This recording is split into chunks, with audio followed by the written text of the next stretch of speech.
Centuries ago, Europe was a battleground, fought over by kings and queens. For hundreds of years, power-hungry families fought for the right to rule. For the glory of England! And Europe transformed.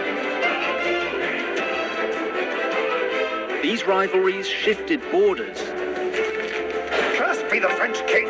destroyed cities, and brought the population to its knees. The fate of millions depended on their feuds and passions, their obsessions and betrayals. Don't touch me! This woman is a heretic and must perish in the flames. Guards! Guards! I want to show you the deadly game they played, in which the winners claimed total power, while the losers faced dishonor and death. It was a war of thrones.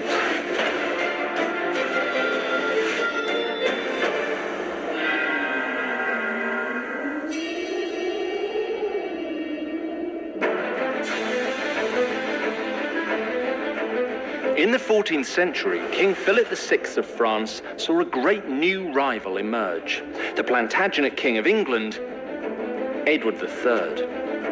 He intended to seize the crown from his Valois cousin.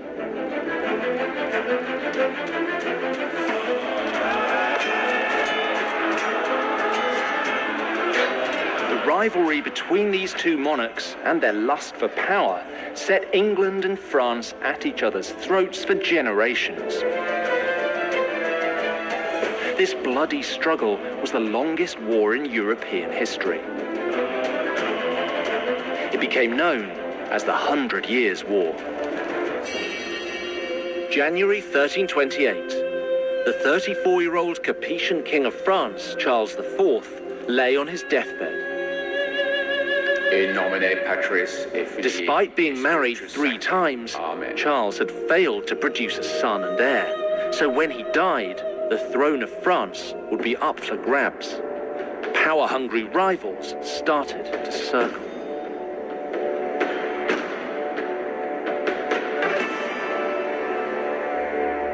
My king. Charles's last hope for a son lay in the belly of his wife, Jeanne d'Evreux. She was 7 months pregnant. But Charles would never meet his child. On the 1st of February 1328, he died.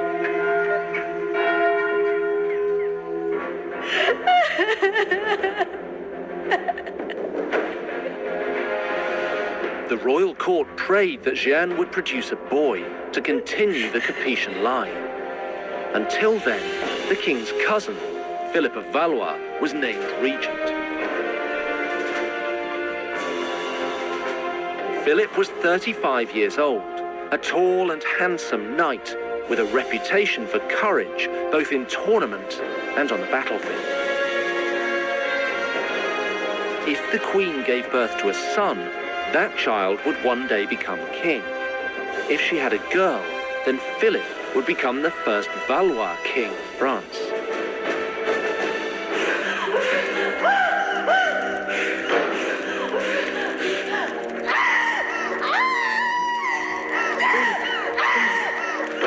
Breathe. You'll be fine. Breathe. In the spring of 1328, the queen went into labor. Breathe. Breathe. Breathe. The whole court Breathe. held its breath. At 10 a.m. on the 1st of April, the much-awaited baby was born.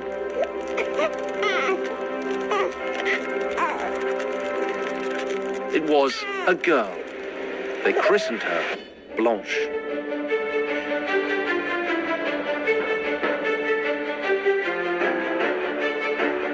Philip of Valois was immediately summoned to Paris and officially proclaimed Philip VI, King of France.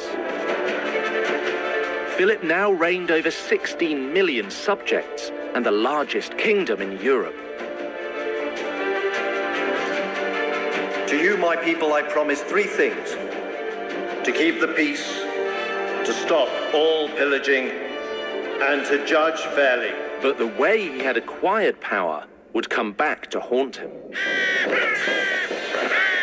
Because while Philip VI was soaking up the glory, in England, events were unfolding that would haunt the King of France for many years to come. For 3 years, Isabella, the Queen of England, and her lover, Roger Mortimer, Earl of March, had ruled England. That changed one night in October 1330.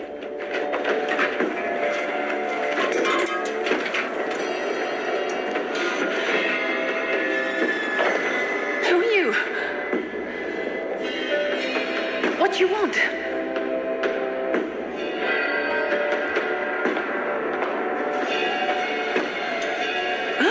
Edward, my son. Unsurprisingly, Edward hated his mother's lover. He was cruel and vengeful, a usurper and a murderer. He had ordered the murder of Edward's father and the execution of Edward's uncle. No. Now it was time for payback. No! No! No! Spare Mortimer! Spare! Isabella had as much blood on her hands as Mortimer, but Edward could hardly send his own mother to the chopping block. Mortimer's luck had run out.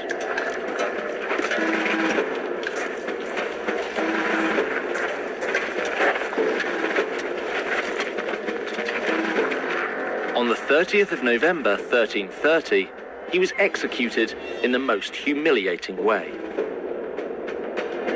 Isabella might have been the mother from hell, but she'd given Edward whims around to the French crown. After all, she was the sister of the dead Capetian king Charles IV. Isabella was also descended from France's famous, sainted King Louis IX. That made Philip and Isabella first cousins. But Isabella's father had been a king.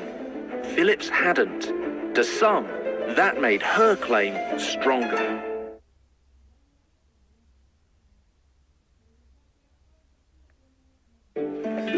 When King Charles IV of France died in 1328, his sister, Isabella, Queen of England, sent 2 diplomats to Paris to demand that the French crown be handed over to her. But the nobles refused. Later they claimed that Isabella was passed over due to Salic law. This was a rule that forbade women from inheriting the crown, even if their claim was better than that of a man. Now, at the time, people didn't really care about that. Philip got the crown because he was a soldier and a courtier in the right place at the right time. Isabella was hundreds of miles away in England, and that wasn't exactly going very well. But the injustice wouldn't be forgotten. Isabella's son Edward would make it his life's mission to see that it was put right, to the benefit of his family, the Plantagenets. Once upon a time, England's Plantagenet kings ruled more of France than the French. By Edward's day, all they had to show for it was Ponthieu in the north and Aquitaine in the southwest. Worse, English kings governed these territories merely as lords and not as monarchs.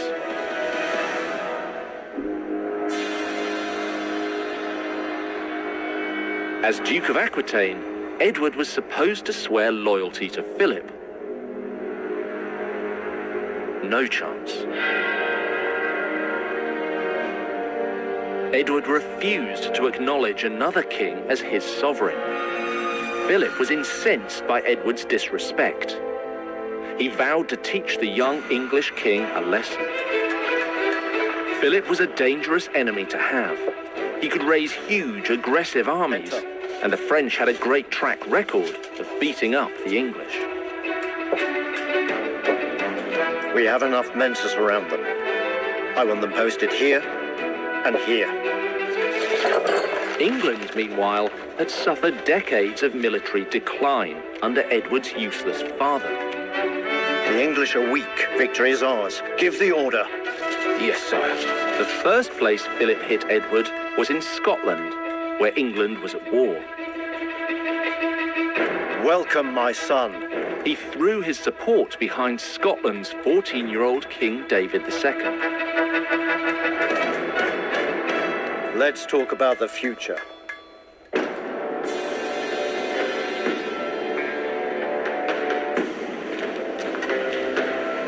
Then he made preparations to confiscate Aquitaine. This was a major threat to English security. Traitor! But King Edward refused to be intimidated. If Philip wanted a war, he would give him a war. When Edward calmed down, he sent a letter to the French king, delivered by one of his bishops, dressed to the nines. This was supposed to be serious, but Philip found the whole thing ridiculous.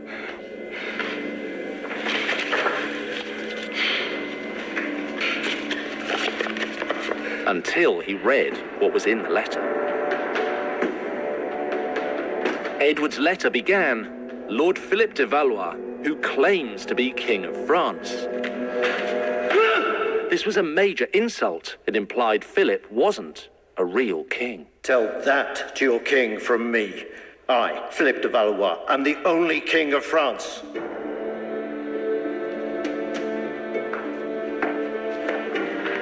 These were no playground insults. Edward was declaring himself the real heir to the French throne. It meant one thing: war.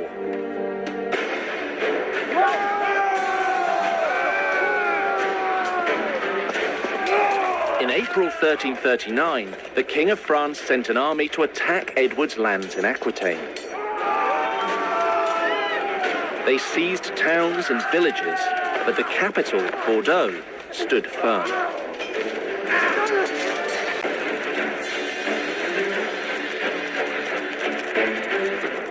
Edward III was busy fighting the Scots when he found out about Philip's offensive in Aquitaine. Now, the real battle was on. Edward started raising cash and allies in Flanders to take on the might of Philip's forces. He also started work on his PR campaign. In January 1340, in Ghent, Flanders, Edward unfurled a new coat of arms to his barons. England's 3 lions were now combined with the gold fleur-de-lis on a blue background, the symbol of the French royal family. It meant only one thing: Edward was coming for Philip's throne.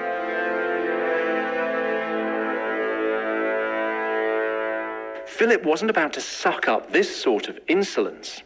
In 1340, at the Royal Abbey of Saint-Denis, he gathered his knights and raised the sacred royal battle flag known as the Oriflamme. His message was as clear as Edward's. His throne was his own. He wasn't about to be bullied by some upstart Englishman. The fight for France would be a fight to the death. The war had begun.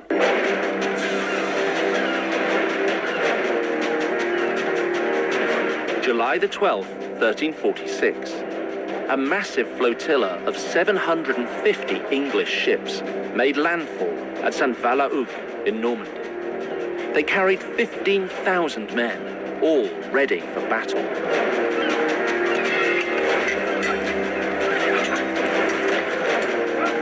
One of Edward's first acts on landing was to knight his 16-year-old son, also called Edward. He would later be known as the Black Prince because of the colour of his armour. Then Edward's army rampaged their way through Normandy, plundering and burning villages. This was medieval shock and awe. It wasn't about attacking armies, but about terrifying civilians and convincing them that their king was too weak to protect them.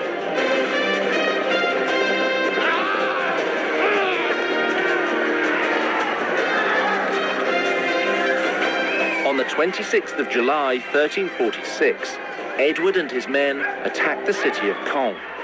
In 3 days, 5,000 men, women, and children were massacred.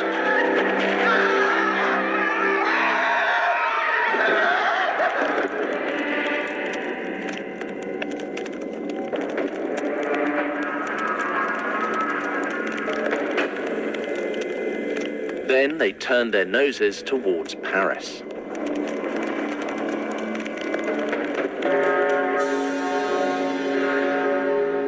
While Edward's soldiers robbed peasants and murdered children, Philip was mustering his own vast army at Saint-Denis.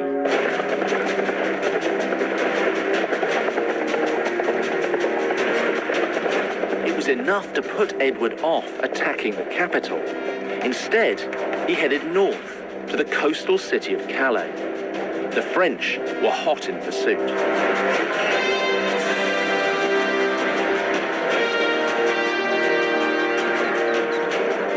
On the 25th of August, the weary English stopped near to the village of Crécy-en-Ponthieu in the north of France.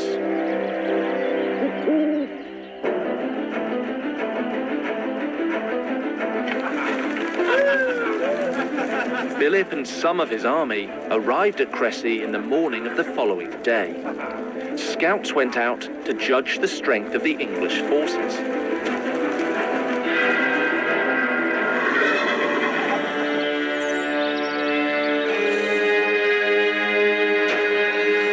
The next morning, they reported that the English appeared to have no more than 11,000 men. 11,000. Thank you, my lords. Victory is certain. They are 11,000, we are 3 times as many. Careful, sire. The English are very well organized. One of Philip's councillors, Henri Lemoine de Bal, was less confident than his sovereign. He believed that the English had the better position. He advised Philip to wait until the rest of his army had arrived in camp. You are right. But in the Middle Ages, controlling an army wasn't easy. The men in the front received the king's order to stop. Halt! But the men at the back, who couldn't hear the order, continued to march, forcing the front forward.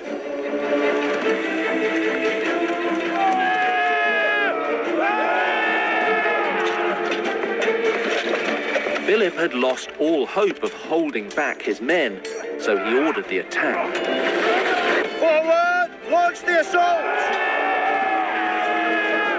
The first truly decisive battle of the 100 Years' War had begun. 6,000 Genoese crossbowmen, hired by Philip, led the attack.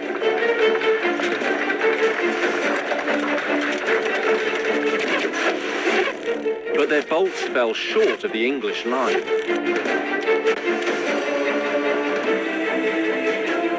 The English archers advanced and fired.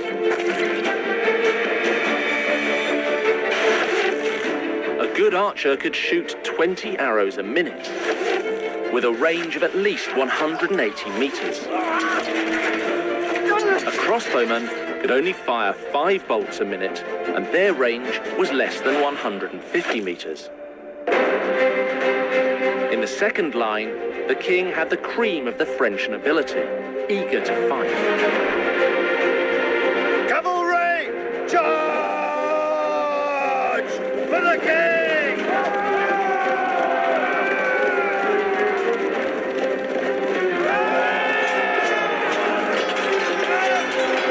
In the third line, the French foot soldiers who managed to survive the English arrows threw themselves into the fray, desperate to spill enemy blood.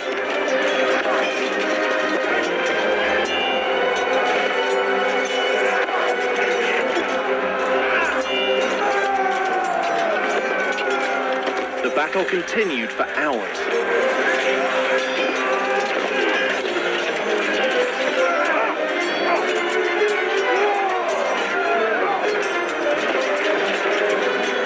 The French army began to collapse.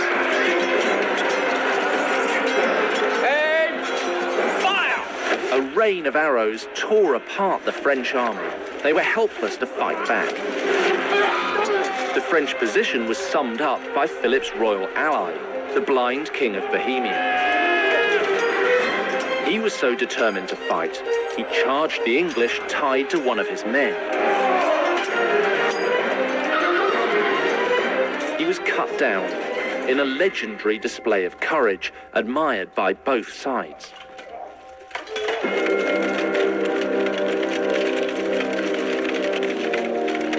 After 16 furious cavalry charges, the French retreated. They'd been totally routed. King Philip, who'd been wounded in the throat by an English arrow, could only watch as his troops ran. Sire, for God's sake, flee. All is lost.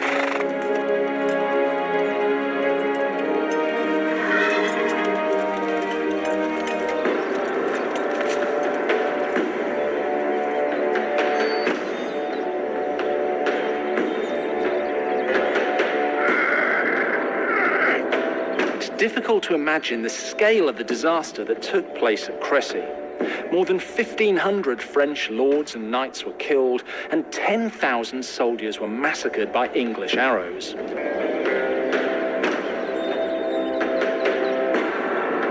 The English only lost 2 knights and 80 men. Against all the odds, King Edward had won a complete victory. But the war was far from over, and Edward was still a long way from snatching the crown of France.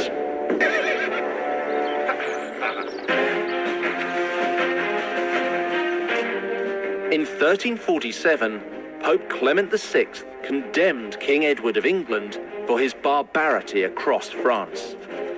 A good Christian, the English king listened, and in September he agreed to a truce.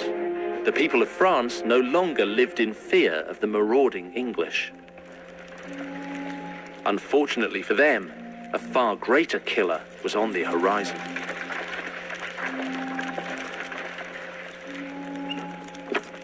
In early 1348, a plague known as the Black Death swept across France, killing 1/3 of the population.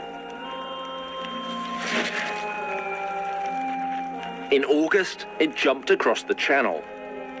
When the disease reached London, it killed 40,000 people.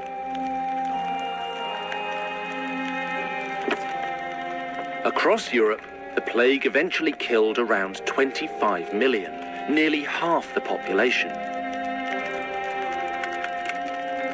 As the plague tightened its grip, whole villages were abandoned, farmland was deserted, and taxes went unpaid. The sudden shortage of money, men, and food made further war impossible. Then, suddenly, on the 22nd of August 1350, Philip VI, the first Valois king of France, died. He was 57 years old.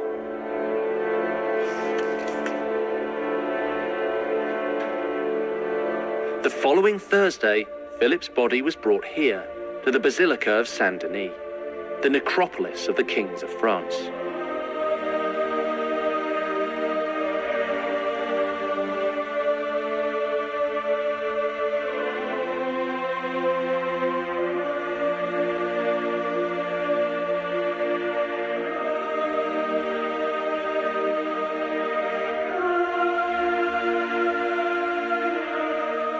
Philip VI left France devastated by war and plague.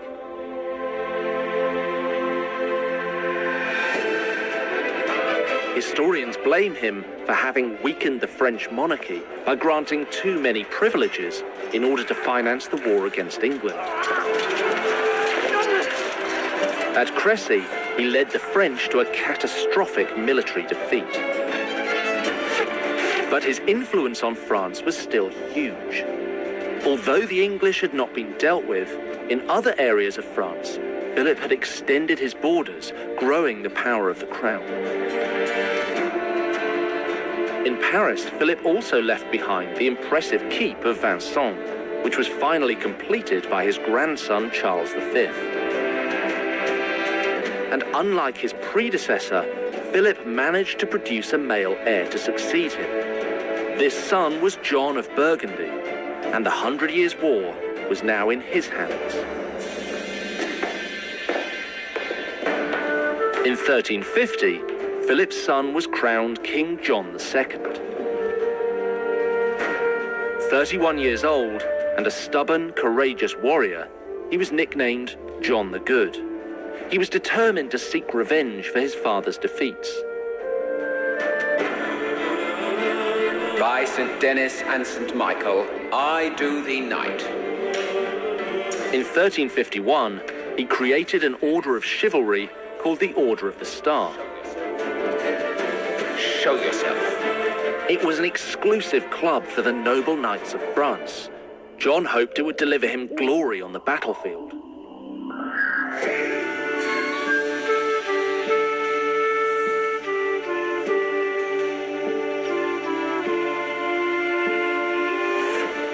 King Edward III already had his own knightly brotherhood, the Order of the Garter.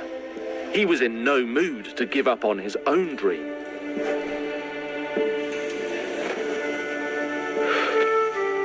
One day, he thought the crown of France would be his. He couldn't do it all himself, but fortunately, he had plenty of very capable lieutenants all around him. First of them was his eldest son, Edward, the Black Prince.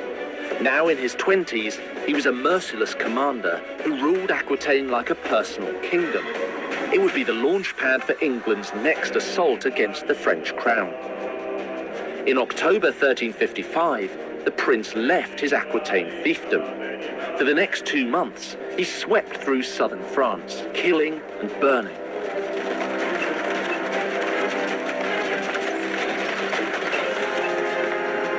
The Black Prince's tactics were exactly the same as his father's. He wanted to terrorize the population and destabilize the new king. It wasn't clever, but it was effective. Regions of France, pillaged and devastated by the English, took decades to recover from his brutal attacks.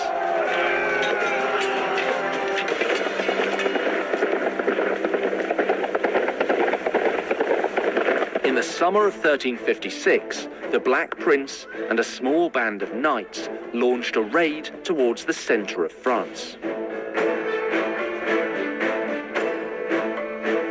King John quickly secured the bridges over the River Loire to stop the English. The Black Prince turned back, with King John in hot pursuit. On the 17th of September, John caught up with the English army at the gates of Poitiers.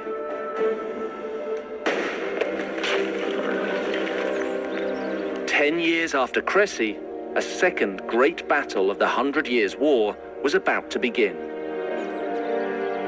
Outnumbered, the Black Prince decided to parley.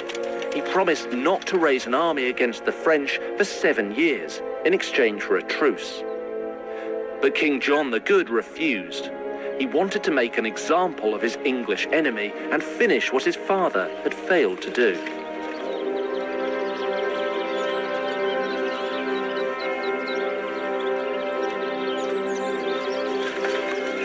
At dawn on the 18th of September, at Poitiers, the battle lines were drawn. The French outnumbered the English by nearly 2 to 1, but once again, the English had the advantage of their longbowmen.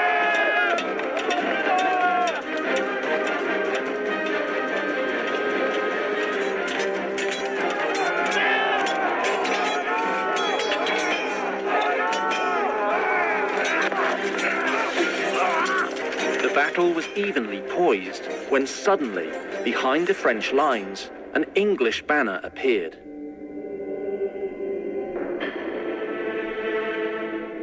The Black Prince had ordered a few soldiers to skirt around the French troops and surprise the enemy. The French were trapped in a pincer between 2 English advances.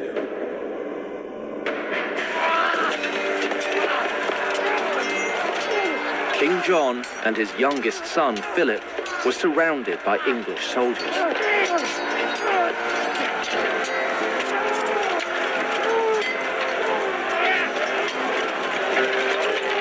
Look out on your right!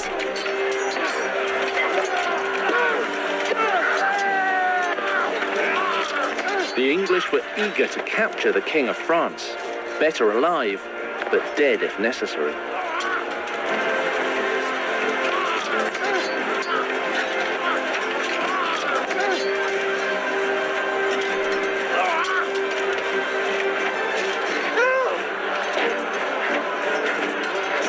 Traitor! In the end, King John had no choice but to surrender.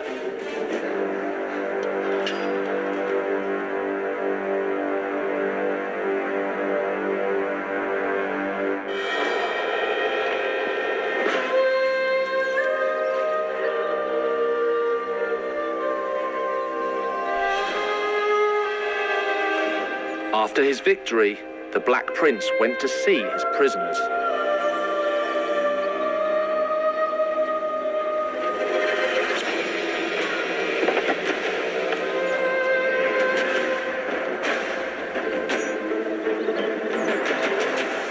John the Good and his son were on their guard.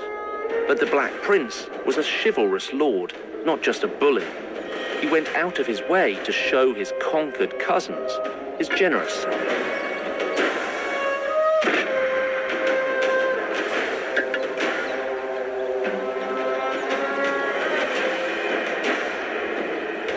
After fine wine, he served them a meal himself, kneeling as a sign of respect. The will of God is neither evil nor a cause for remorse. You will be treated with the greatest regard. He congratulated John on his bravery. You fought better than most. And even in defeat, you have honored your reputation and the House of France. But the prince's fine words didn't hide the scale of the calamity. France had lost another battle to the English, and King John had got himself captured. This wasn't revenge, it was a disgrace.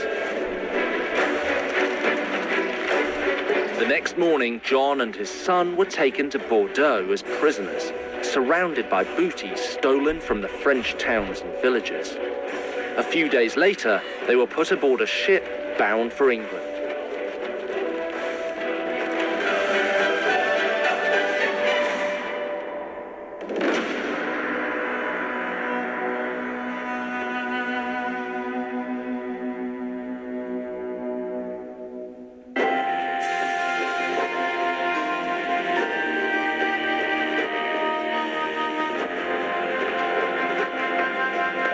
On May the 24th, 1357, John the Good made his entry into London. He was imprisoned in the Savoy Palace.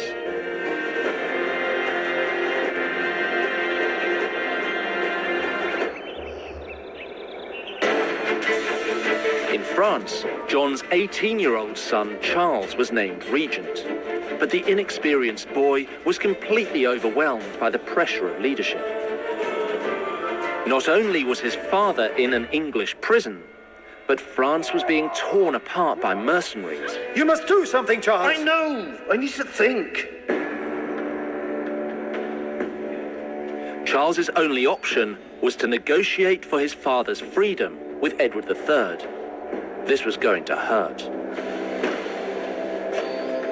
The English king demanded a vast ransom of 4 million gold écus, billions of pounds today. He also demanded huge tracts of land around Ponthieu in the north and Aquitaine in the southwest of France, the equivalent of a third of the kingdom.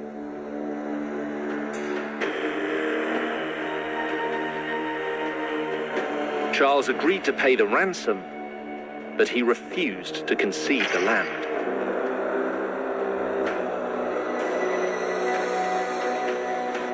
That wasn't good enough for Edward. In October 1359, he and the Black Prince and 30,000 troops landed in France. Their objective was to show English strength and prove how weak the French monarchy was.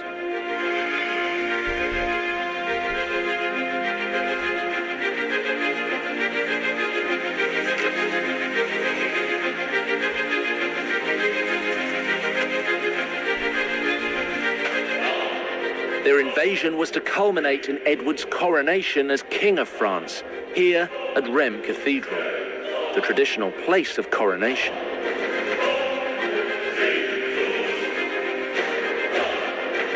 But Edward would never enter the cathedral. because the citizens of Rheims refused to open the gates of the city.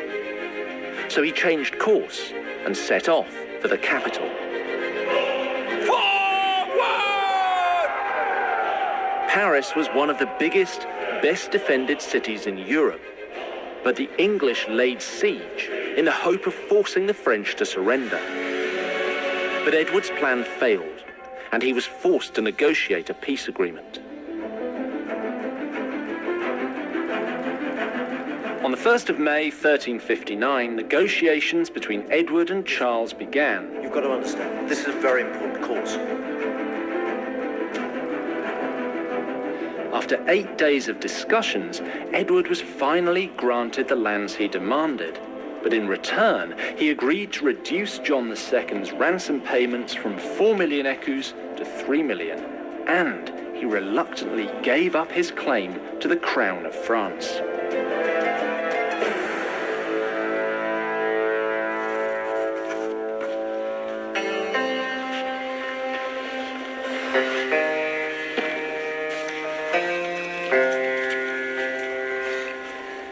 When the treaty finally came into effect in the autumn of 1361, John II was released, but the story was far from over.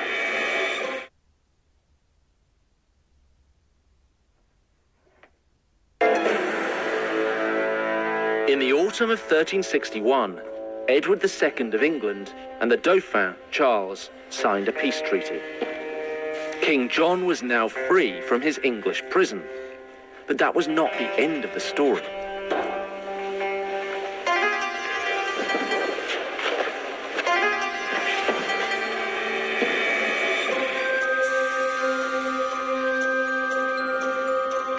King John had to leave his 3 sons behind until the final installment of the ransom was paid.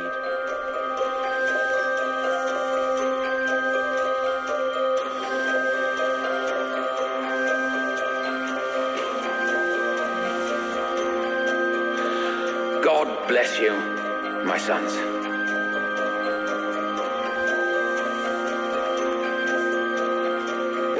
One of his sons, the 24-year-old Louis, Duke of Anjou, escaped and ran back to France and the woman he loved.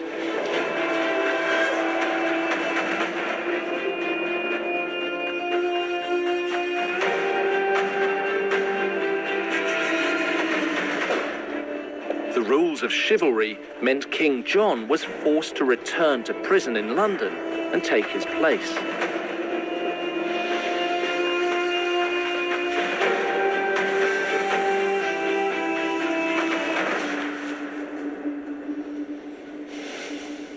In nomine Patris et Filii et Spiritus. 3 months later, in April 1364, King John lay on his deathbed in the Savoy Palace. He would die leaving France defeated and unsettled. He'd been captured, imprisoned, and humiliated. But he'd somehow managed to keep his crown.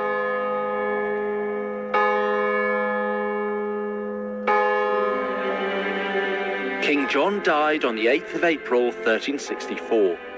His remains were brought here to the Abbey of Saint-Denis in Paris, and he was laid next to his father, Philip VI. Like his father, John had gone to war and lost. But his eldest son, Charles, still succeeded him as Charles V. It was a lousy start, but Charles would go on to become a great king.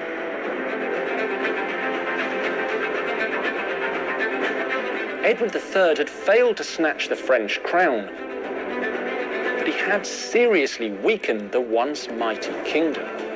Under the Treaty of Bretigny, England had claimed a quarter of French territory. The people were poor and starving, bled dry to pay for war. But the French weren't quite broken, and the 100 Years' War was far from over. In fact, France was preparing her revenge.